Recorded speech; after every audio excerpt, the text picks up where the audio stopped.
Madame, Monsieur, bonjour. C'est un plaisir de vous retrouver ce vendredi. Nous sommes 6 décembre 2024. Lentement mais sûrement, l'année, nous égrenons, j'allais dire, les derniers jours, les dernières semaines de cette année 2024. Le forum des rédactions s'installe avec ses invités et nous allons démarrer le bilan. Le bilan politique de cette année. Quels sont les événements politiques qui ont donc marqué l'année 2024 au Bénin? Nous allons en parler. Nous allons choisir deux événements sur cette émission donc pour en parler. Le premier, c'est le code électoral. Cette année, comme vous le savez, le code électoral a été toiletté. Et avec, bien sûr, tout ce que vous savez comme remous, certains qui ne sont pas tout à fait d'accord, d'autres qui le sont. Mais également, cette année a été marquée par un grand événement. C'est bien sûr cette tentative tentative d'atteinte à la sûreté de l'État, ce que certains appellent entre griffes coup d'État, voilà. Au mois de septembre, nous avons donc eu face à cette situation. Les avocats qui ont fait leur sortie médiatique ainsi que le procureur spécial de la Criette. Nous allons revisiter tout cela avec nos invités et donc pour se tabler sur ces deux aspects politiques qui ont marqué l'année 2024. Avant de vous présenter les débatteurs, on va observer une courte pause.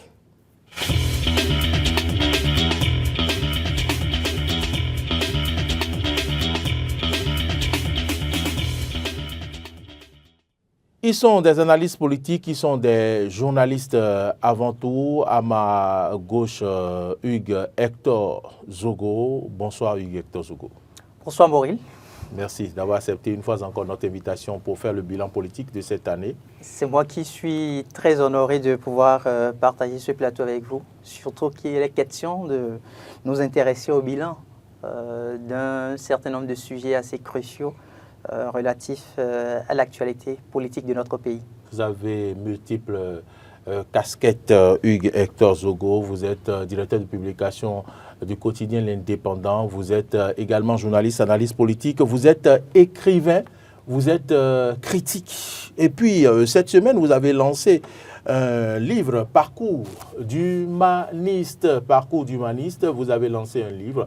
On aura le temps de revenir là-dessus plus amplement sur notre télévision. Nous vous présentons toutes nos félicitations, Hugues Hector Zogo, un livre donc de 267 pages qui rend hommage à certaines personnalités béninoises à travers leur qualité, leur probité et puis surtout le sens d'humanisme. Est-ce que je me trompe?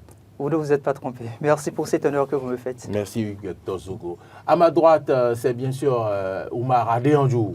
Oui, Maurice, bonsoir.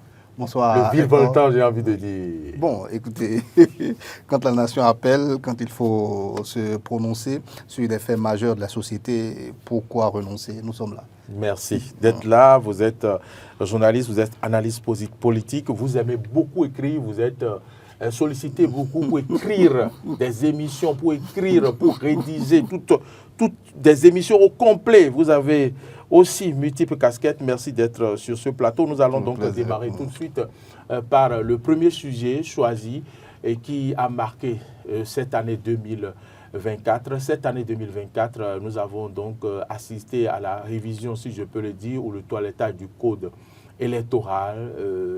Certains articles ont été modifiés. Les choses ont été un peu plus, je vais dire, corsées selon certains.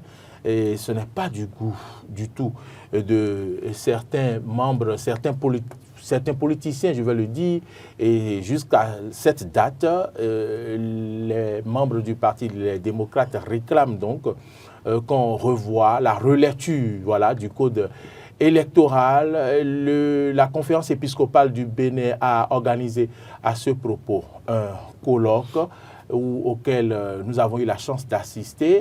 Nous avons dégoté pour vous un extrait des propos Monseigneur Gagné qui a participé à ce colloque-là et donc qui a tenu certains propos. On va vous faire suivre ces propos pour donc le temps de vous rafraîchir la mémoire.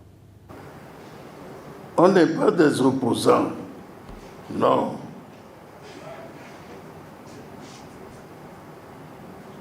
Et nous savons qu'il veut le bien du pays,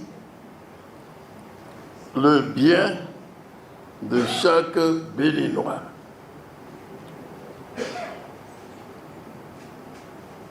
Mais il faut qu'il sache, je crois que compte rendu lui sera fait, il faut qu'il sache qu'on a plutôt l'impression qu'il aime un pays sans aimer ses habitants.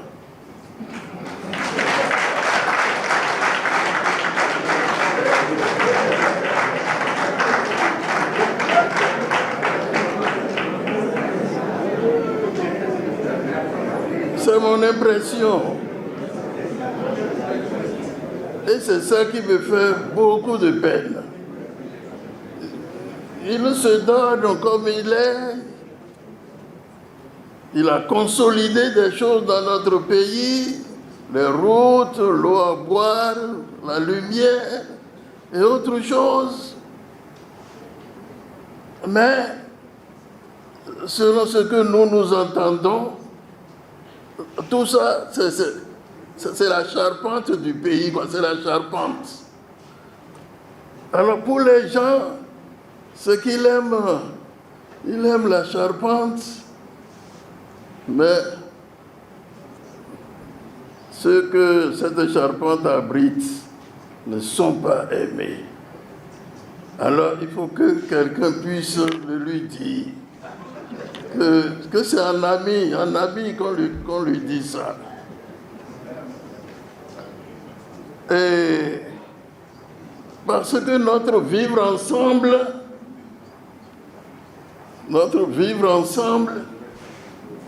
dépend aussi de cette histoire qu'on appelle code électoral. Vivre ensemble, code électoral, se donne la main.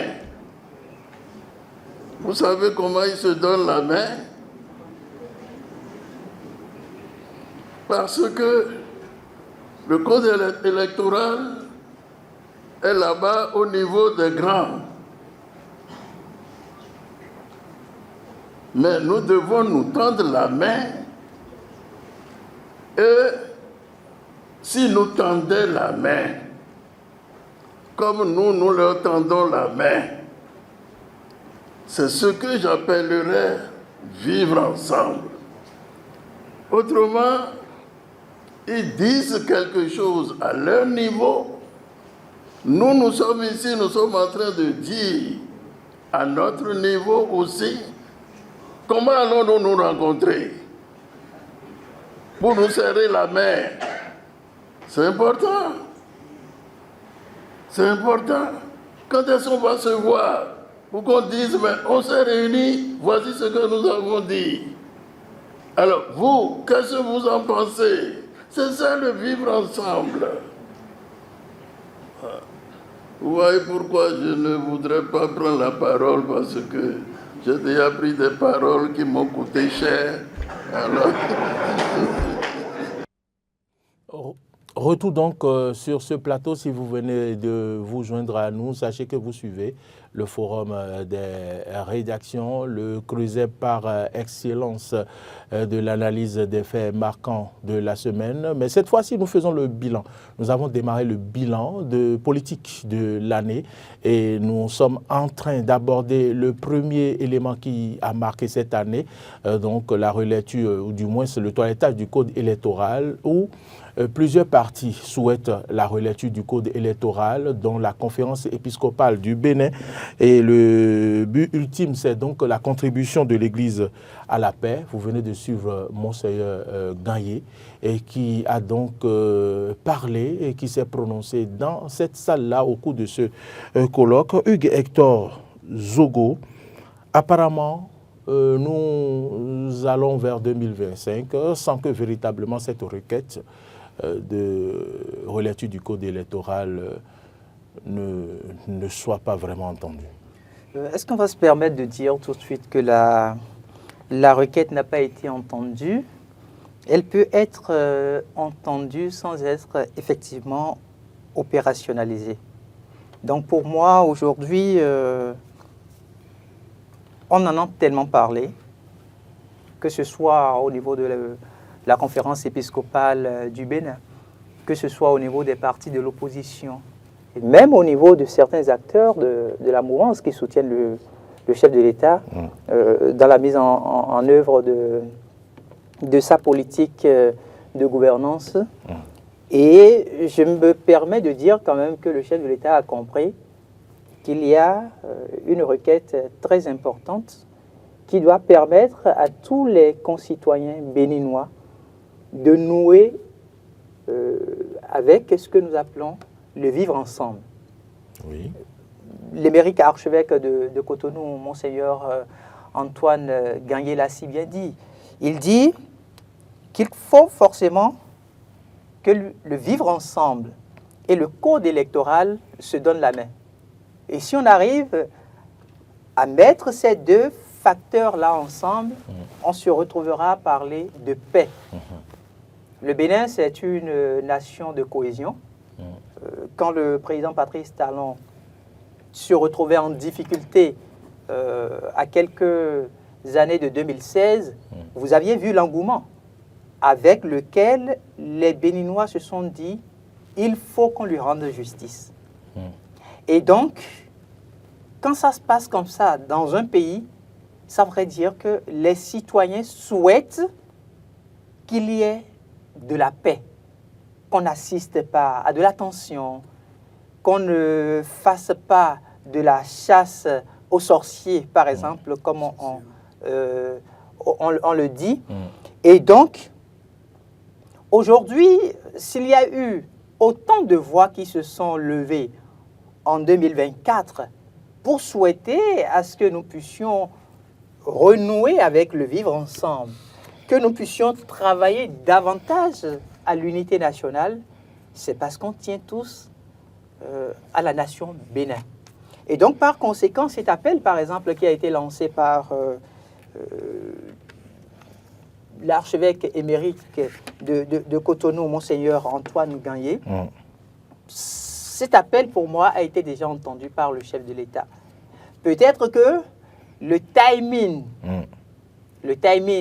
politique n'est pas encore approprié, et c'est ce qui fait que les honorables députés à l'Assemblée nationale n'ont pas encore pris devers eux la responsabilité de pouvoir s'engager pour dire oui, il faut qu'on puisse parvenir à toucher à notre code électoral avant le grand rendez-vous de 2026. Parce que n'oublions pas, 2026, c'est la toute première fois où nous aurons droit de façon consécutive ou simultanée des élections, que ce soit communales, couplées, présidentielles et même législatives. Donc, 2026 devient une année électorale assez forte, donc une année de défi pour notre République.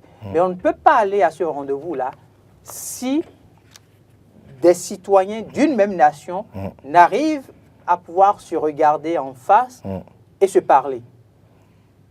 Non seulement se parler, mais pouvoir aussi s'écouter. C'est très important. Nous allons nous parler, mais si nous nous parlons sans pouvoir nous écouter, c'est que chacun irait de façon parallèle à défendre ses idéaux. Ce que Monseigneur Antoine Gagné essayait de décrier par rapport à sa prise de parole. Il a eu à dire un truc très, très important qui a retenu aussi mon attention. C'est qu'il a dit que le chef de l'État a consolidé assez de choses. Ça voudrait dire... C'est la charpente. Il a parlé de la charpente, que les routes, les lumières, tout ce qu'il a fait, que c'est la charpente. Évidemment. Donc, et que c'était nécessaire. Que c'était nécessaire. Et donc, pour moi, quand un archevêque émérite arrive à sortir de pareils propos, ça veut dire que quelque part, il y a malaise. Parce que n'oubliez pas, les acteurs religieux entendent beaucoup de choses. Il y a suffisamment de choses aujourd'hui, par exemple, que des acteurs politiques n'oseraient pas dire ouvertement au chef de l'État. Parce que, soit pour préserver leurs intérêts politiques, soit par une certaine crainte, parce que le monde politique étant ce qu'il est, si c'est vous qui prenez la parole et qui le dites, on peut tout de suite vous taxer d'être déjà en train de développer un certain nombre de compromissions avec le camp d'en face. Donc, par rapport à un certain nombre de calculs et au regard de ce qui se passe souvent dans le monde politique, surtout dans les couloirs politiques, on prend de réserve pour ne pas tout dire au chef. Par contre, les religieux, eux qui ont assez travaillé, surtout au regard de ce qui nous ont permis de vivre dans notre pays au lendemain des années 1989, vous avez vu tout ce que la révolution avec le régime marxiste-léniniste de Mathieu Kérékou nous a permis de connaître. Et donc, il aura fallu de la stratégie mise en place par non seulement de braves citoyens béninois, mais également et surtout par l'Église catholique. Monseigneur Isidore de Souza, paix à son âme, le cardinal Gantime, paix à son âme également, étaient des pionniers de la réussite de cette conférence nationale-là, qui a permis à l'Afrique entière, en particulier l'Afrique de l'Ouest, de redécouvrir une nouvelle façon de gérer les humains. Très bien. Donc, vous croyez donc à cette révision du code électoral? Moi, je pense fondamentalement il y aura cette relecture. Qu'en 2025, nous parviendrons à toucher encore à ce code électoral. Parce que je me dis que le Bénin a une âme. C'est vrai qu'il y a de la résistance. Il y a de la résistance surtout au niveau de la mouvance. Parce que certains se disent, tel que ça se présente, essayons. Ce n'est pas qu'ils ne sont pas contre le fait que ce qui se dit n'est forcément pas de la vérité. Mais ils disent, essayons pour voir les limites. Mais avant d'aller à cet essai, on peut encore prendre du recul et se dire, au lieu d'essayer et vivre plus tard des situations chaotiques pour notre nation, et si on rebroussait chemin, la voie de la sagesse, et si on parvenait à s'écouter en tant que filles et fils d'une même nation, aspirant tous au développement, donc au mieux-être de nos communautés, est-ce que ce ne serait pas l'idéal de toucher une fois encore à ce code électoral et de voir ce qui pourrait permettre à nous tous de renouer avec l'esprit fraternel?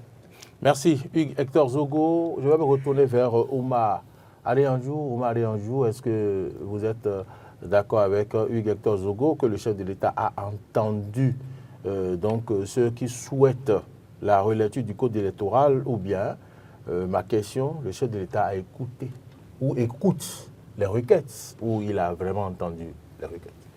Moi, je pense qu'il entend, il écoute, ne serait-ce que quand cette requête-là est portée par une voix qui a une résonance comme celle de Monseigneur Gagné, je pense qu'il entend, il écoute. Maintenant, nous sommes dans l'arène politique.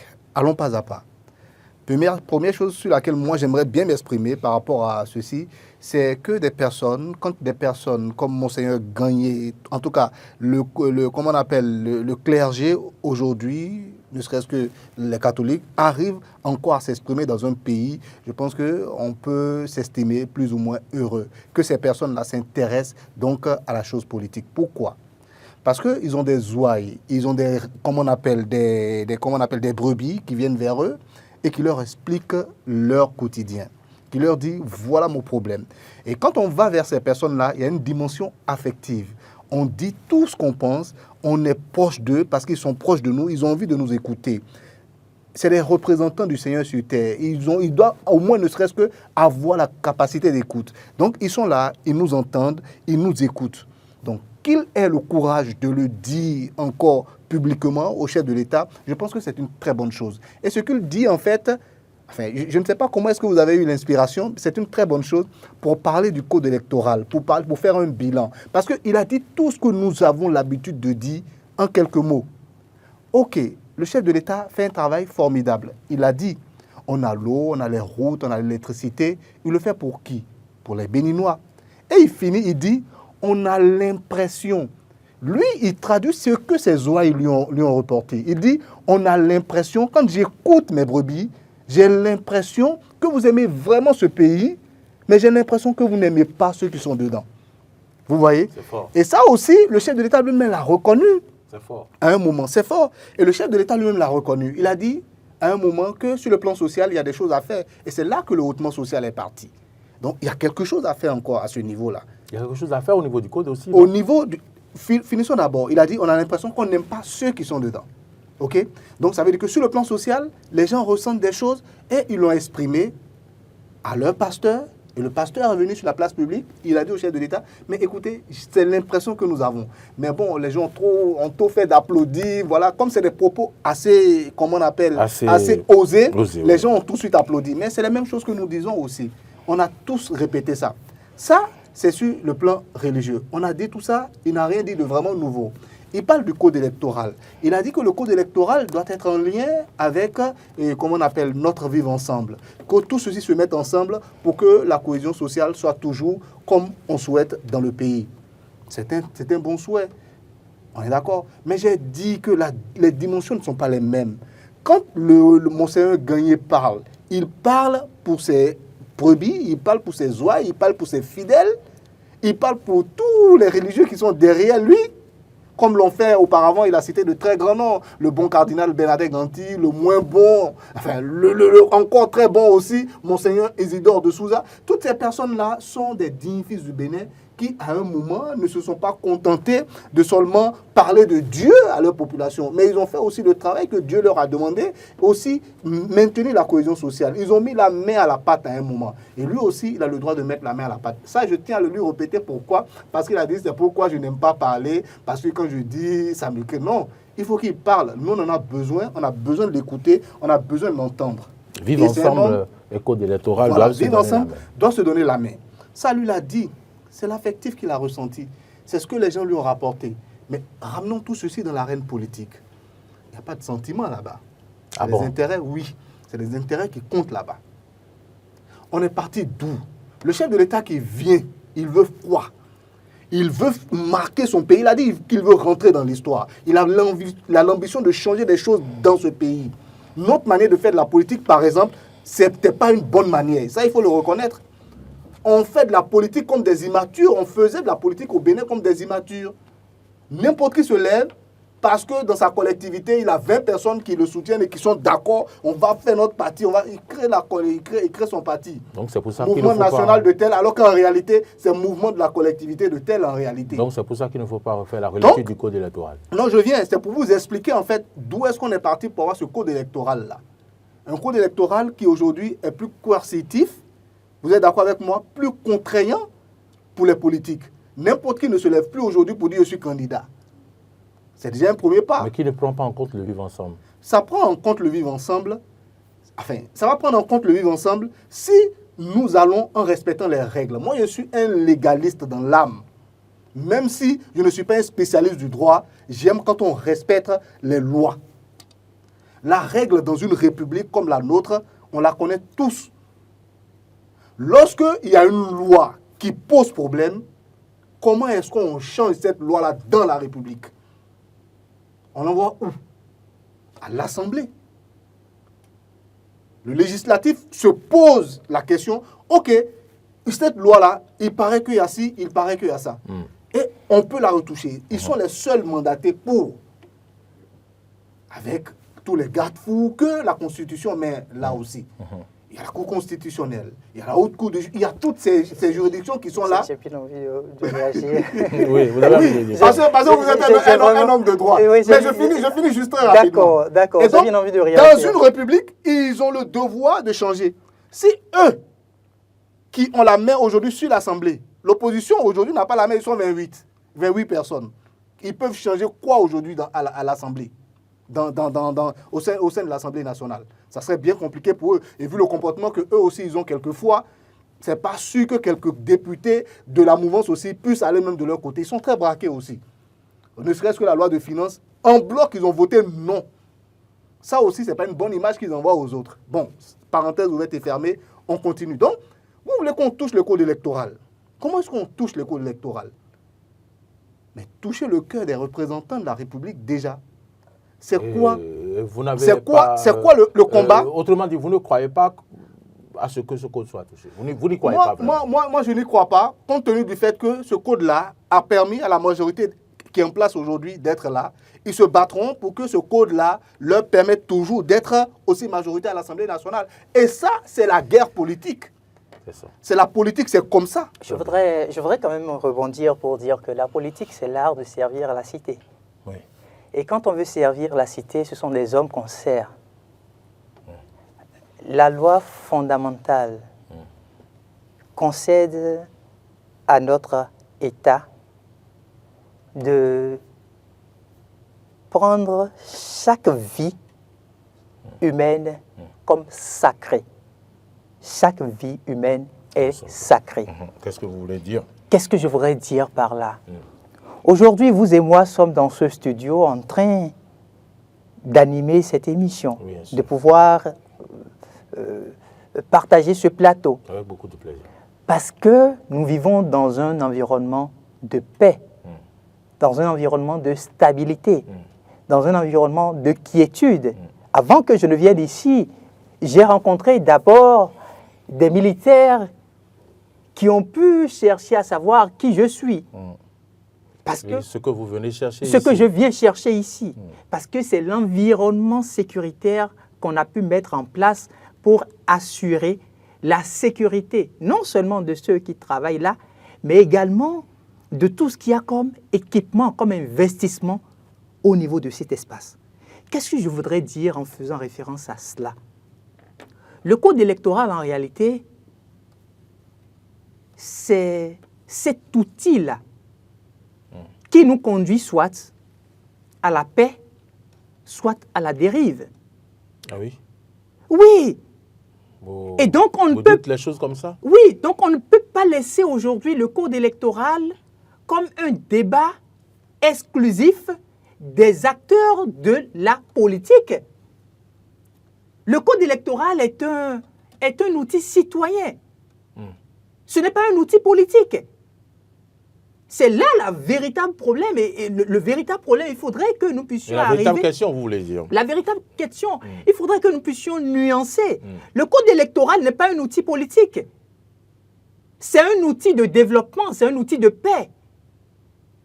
Et donc, si nous voulons qu'il y ait effectivement la paix en 2026, si nous voulons effectivement nous retrouver au lendemain des élections de 2026... Si nous voulons le vivre ensemble, comme le disait le monseigneur... Continuez par nous retrouver en tant que frères, même si nous nous chamaillons, mais rester en vie. Parce que c'est pourquoi j'ai parlé de la vie qui est sacrée. Si jamais on ne le souhaite pas, nous fonçons droit. Et qu'après, on se rend compte qu'il y a eu de pertes en vies humaines, qu'est-ce qu'on ferait? La responsabilité serait la responsabilité de qui? De tous. Même pas de tous.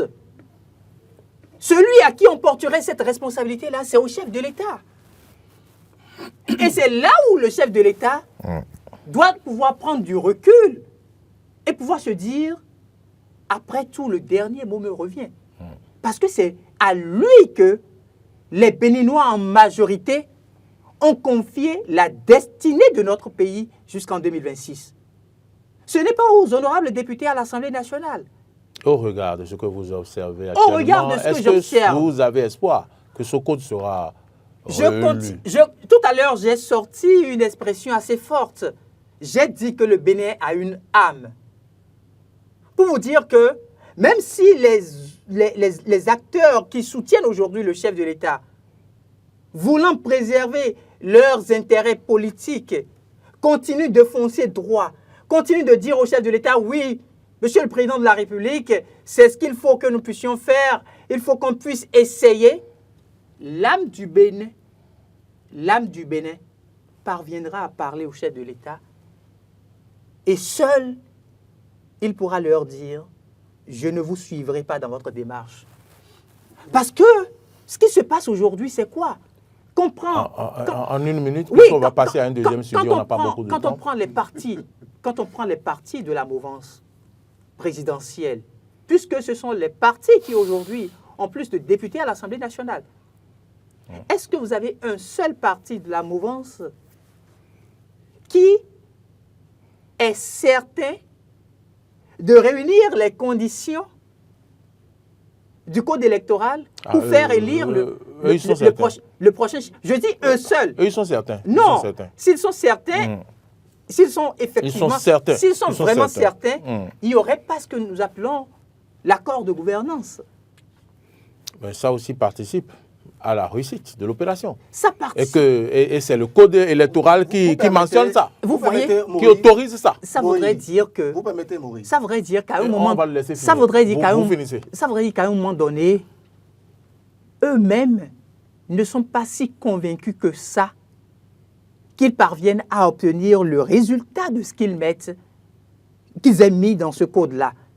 Mais si nous avons encore la possibilité de rebrousser chemin, dans le seul but de préserver non seulement l'unité nationale, mais surtout la cohésion nationale et la paix dans notre pays, ça ne nous coûte absolument rien de rebrousser chemin. Et je vais finir en disant ceci. Vous n'avez pas fini. Je vais finir en disant ceci. Quoi? Ce n'est pas le fait de procéder à la relecture du code électoral qui empêcherait la mouvance de ne pas conserver le pouvoir au lendemain de 2026. Ni d'avoir la majorité à l'Assemblée nationale. Ni d'avoir la majorité à l'Assemblée nationale. Alors, si nous sommes convaincus que bien qu'on ait révisé dans l'esprit de maintenir la paix dans le pays, nous allons poursuivre ce qui est en train d'être fait aujourd'hui par le président Patrice Talon. Pourquoi nous voulons nous entêter? C'est la question que moi je me pose. Merci, on vous a compris. En quelques minutes. Pas quelques, je vais le dire, d'accord, 2 minutes. Je vais aller très rapidement alors. Le code électoral doit être un outil de paix. Il finit, il dit, le code électoral est également un outil de développement. Je parle de mon alter ego, Hector Zogo, mon cher ami. Je suis complètement d'accord avec vous dans votre développement. Mais il y a des éléments qu'il faut prendre en compte également. Les lois, les tests, la Constitution, tout ce que nous mettons en place, c'est pour quoi? C'est pour la bonne marche de la société. Mais il arrive des moments où on est obligé d'adapter ces lois-là, ces tests-là, à ce que la société est aujourd'hui. On part d'où? On est parti d'où pour avoir ce code électoral que nous avons aujourd'hui? Je ne défends rien du tout. Écoutez-moi très bien. Je ne défends rien du tout. Le président qui prend le pouvoir, il vient dans un objectif bien précis. Avec un programme bien précis, on veut mettre de l'ordre dans la maison. Ce code électoral-là, est-ce que ça permet de mettre de l'ordre dans la maison? C'est plus coercitif. Ça permet de régler un certain nombre de problèmes. Je l'ai dit tantôt. J'ai dit qu'on faisait de la politique comme des immatures par le passé. Vous répétez parce que vous 200 et quelques partis. Ce code-là aussi venait pour ça. Donc tous ces éléments-là, il ne faut pas les perdre de vue. Maintenant, quand on a fini de dire tout ça, revenons maintenant à la politique. Je le dis et je le répète, c'est vrai, l'intérêt d'un individu peut faire que... Mais c'est l'intérêt général qui prime.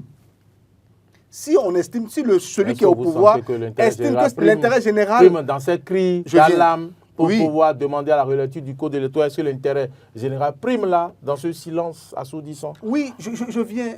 Si l'intérêt général prime, ce n'est pas seulement moi qui le décide, mais c'est celui qui est au pouvoir, c'est ceux qui ont la majorité. Ils décident, mais écoutez, ça c'est pour l'intérêt général. On s'adapte à notre époque grâce à nos tests. Et donc ils veulent l'adapter ainsi. Maintenant, quand on a fini de dire tout ceci, moi personnellement, Faut conclure j'ai une sur petite ce question. sujet. Et ma question sera peut-être au chef de l'État.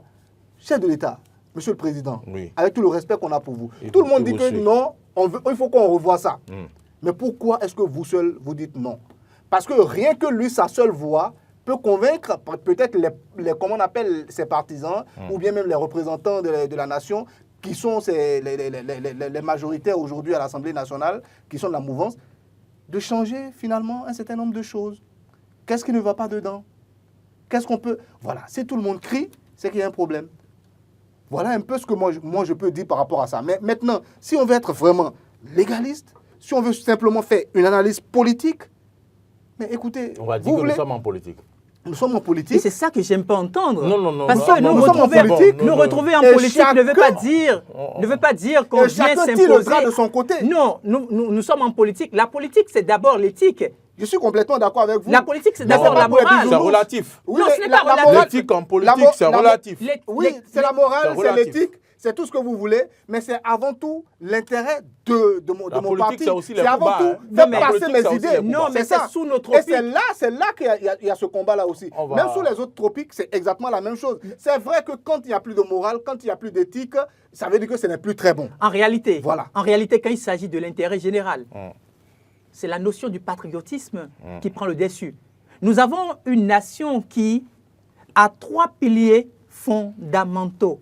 Nous parlons de la fraternité, nous parlons de la justice Le travail. et nous parlons du travail. Qu'est-ce que nous faisons de notre devise aujourd'hui à travers cet appel-là, lancé par autant de voix qui s'élèvent dans notre pays?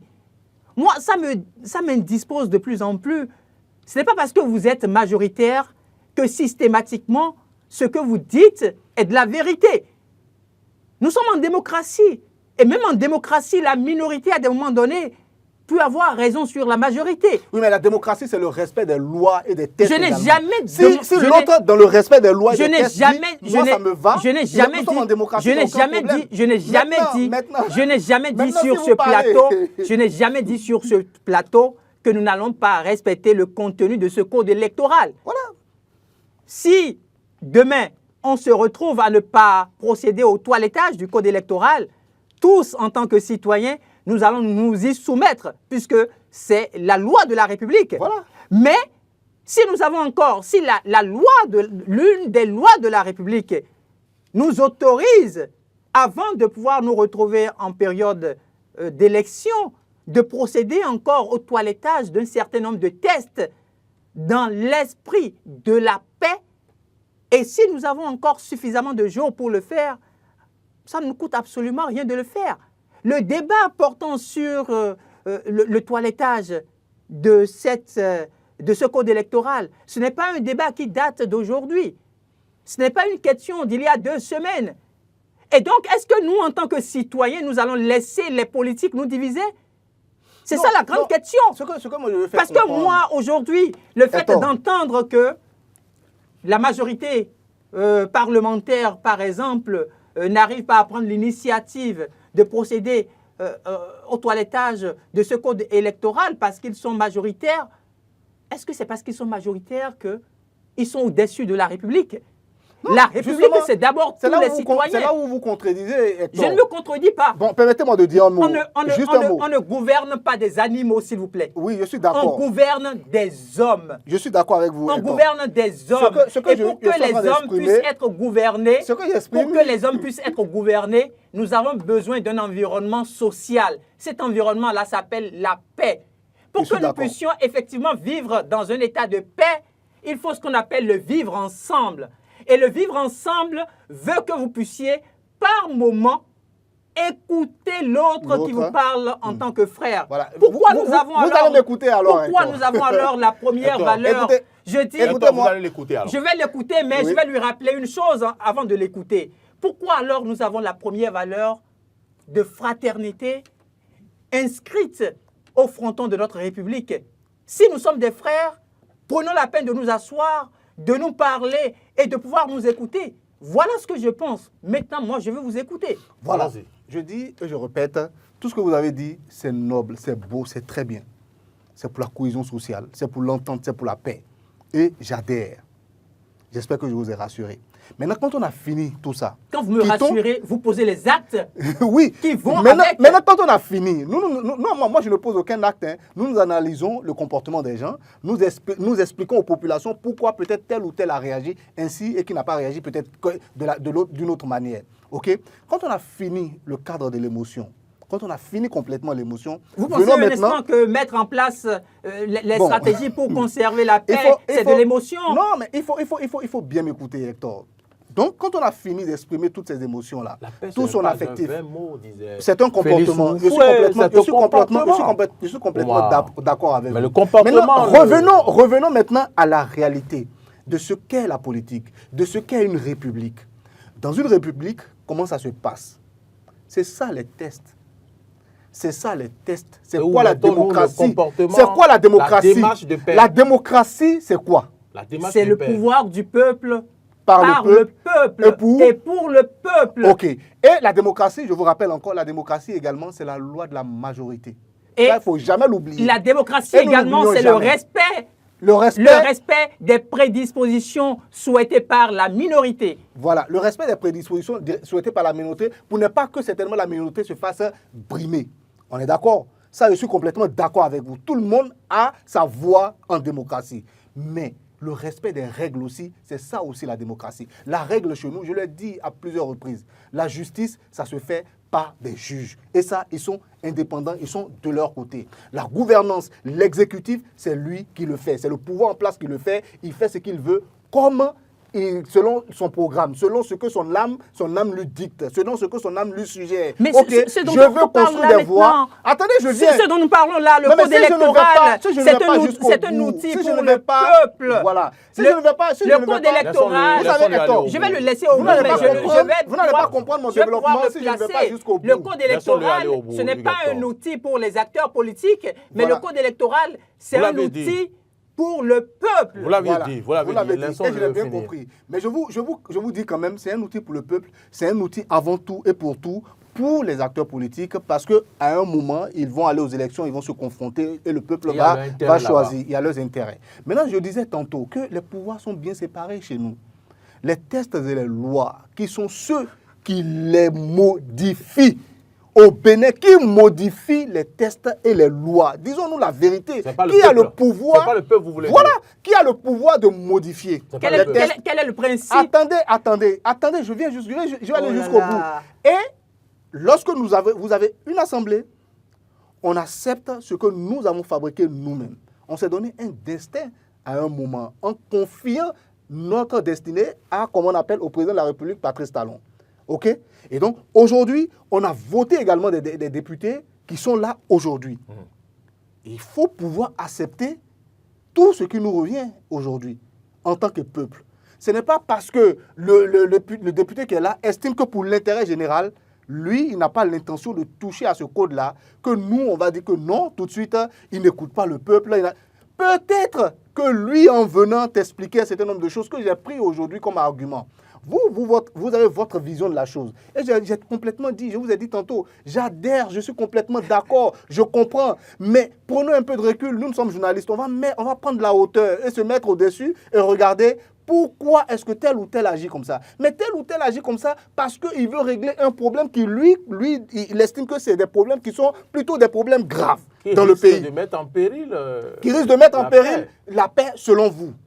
Selon vous. Vous pensez un instant Ils ont des partisans également. Est-ce que vous avez écouté ces partisans? Est-ce que vous avez écouté ces personnes-là qui sont pour que au Bénin, par exemple, aujourd'hui, on n'ait plus des multitudes de partis. Au Bénin, par exemple, on n'ait plus des candidats, et on va dire farfelus, excusez-moi, il y en avait dans le temps. Des gens qui n'ont même pas fini de régler leurs problèmes existentiels dans leur propre famille, dans leur propre petit foyer. Ils veulent devenir président de la République. Parce que tout simplement, on dit en démocratie, n'importe qui peut. Non, il y a un problème. Ça, c'est de l'immaturité politique. C'est de l'immaturité sur le plan démocratique. Donc, allez écouter les partisans des autres aussi.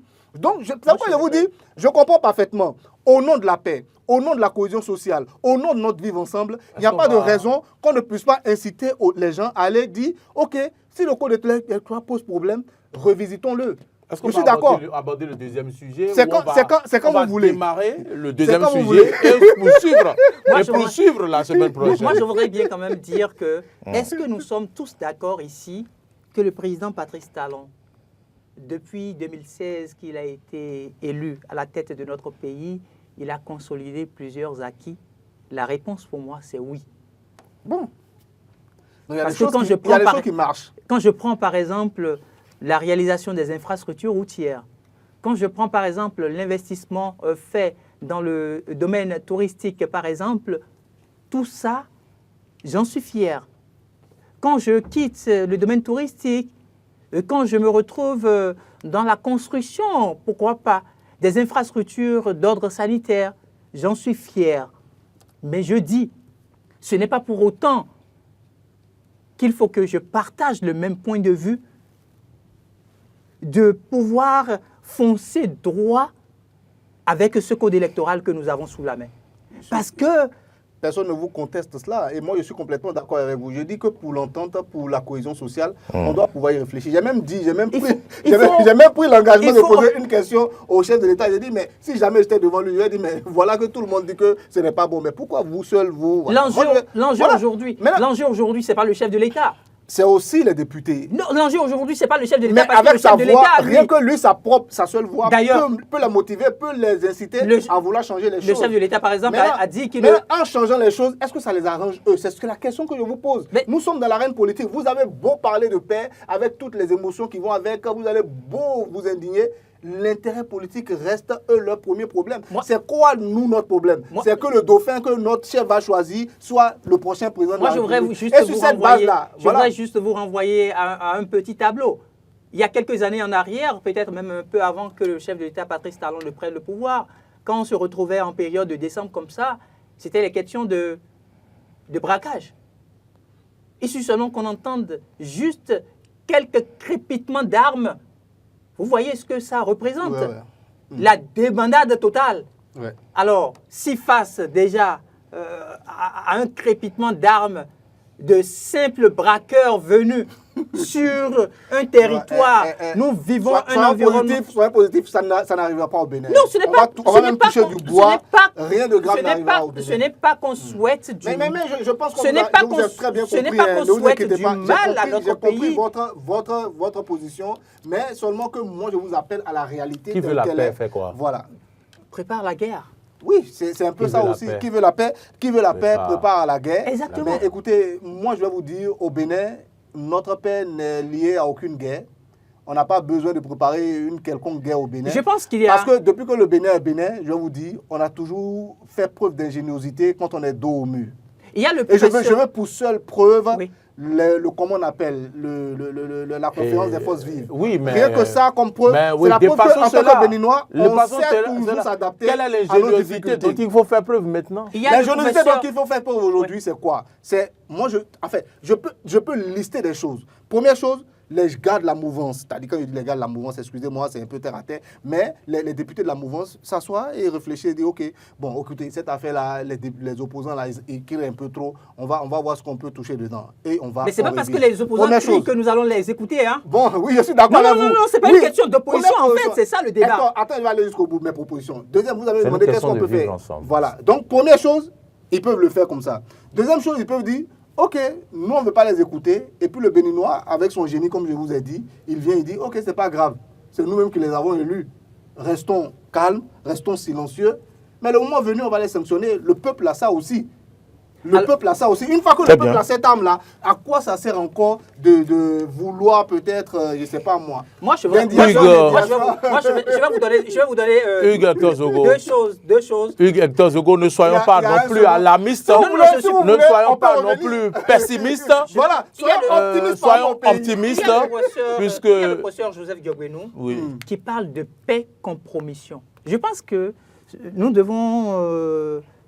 essayer de travailler à cette thématique-là. Je suis d'accord avec vous. Il dit que... la prochaine fois, comme on a fait nous nous retrouvons à défendre la paix-compromission. Et il a raison. C'est-à-dire que quand il y a les vrais débats pour l'intérêt de la paix, entre griffes, nous essayons de fuir peut-être les actes fondamentaux à poser.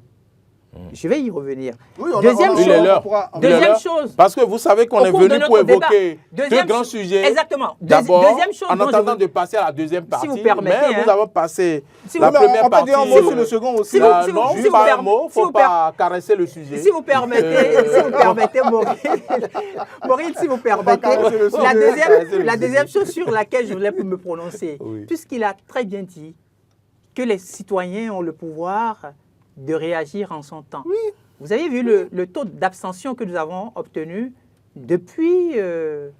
Depuis quand vous savez? Depuis les élections de 2019, je crois bien. Le fort taux d'abstention que nous avons dans notre pays, ce n'est pas un bon signe. Je suis d'accord avec vous. C'est-à-dire que, mais cela n'est pas la seule faute du pouvoir. Non, est-ce que j'ai dit, par exemple, est-ce que j'ai dit que c'est la faute du pouvoir? Non. C'est la faute de toute la classe politique. Je voudrais dire que quand les citoyens veulent s'intéresser au débat politique, on ne les écoute pas. À des moments donnés, ils se disent, c'est leur chose, ils n'ont qu'à le faire. Donc, quand vous aurez besoin de ces citoyens-là, en son temps, ne soyez pas surpris qu'ils se remettent dans cette posture. C'est maintenant qu'il faut impliquer le citoyen dans les débats politiques. La dernière chose sur laquelle moi pour que nous puissions avoir un fort taux. Il n'y a plus de second sujet. Pour que nous puissions avoir un fort taux de participation. On puisse avoir le fort taux de participation pour les élections de 2026, que ce soit celle présidentielle, communale et puis législative. Moi, c'est mon souhait en tout cas. Voilà, ce que moi je veux dire, c'est quoi? C'est que quand on demande quelque chose et que nous sommes en politique, on connaît les réalités politiques, vous êtes d'accord avec moi? Moi, je ne sais pas de quelle réalité politique vous parlez. Moi, je ne suis pas politicien. Les réalités politiques, c'est quoi? C'est que, par exemple, qu'une personne, ayant vu que les tests l'arrangent, sur ce plan-là, il s'accroche aux tests en faisant fi de tout ce que vous pouvez dire. D'accord. Ça aussi, c'est une réalité politique. Donc, il est dans la légalité. Actuellement. Dès l'instant où il est dans la légalité, il s'en fout de tout ce que vous dites. Il estime que ce qui est là, c'est bon pour lui. Moi, lui, ça l'arrange. Mais quand le cas est comme ça, et que vous, en tant que citoyen, c'est-à-dire épris de paix, de justice, d'amour, de tout ce qu'on peut penser de très bien pour le Bénin, de belles émotions pour le Bénin, parce que j'ai vu que vous êtes très, c'est-à-dire vous avez une vision très affective du Bénin, du Bénin. Et ça, je vous le conseille, on devrait tous l'avoir aussi. Moi aussi, je l'ai. Normalement, ça ne pose pas problème. Mais quand on a fini tout ça, il faut revenir sur le terrain politique. Et quand la situation est telle qu'elle est aujourd'hui, et que nous venons avec beaucoup d'émotions, beaucoup de force, exprimer des choses, moi, je pense que, quelque part aussi, on jette un peu d'huile sur le feu aussi.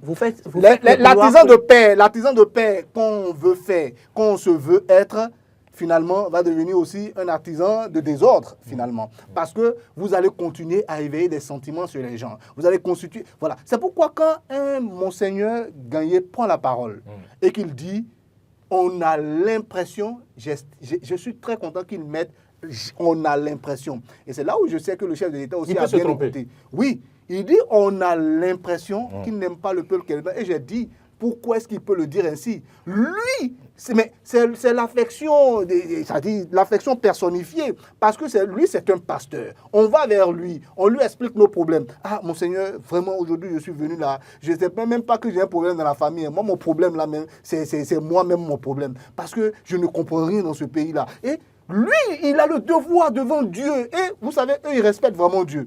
Il a le devoir devant Dieu de ne même pas couper celui qui est en train de lui parler. Merci. Donc, il écoute, il le réécoute. Et avec beaucoup d'émotions après...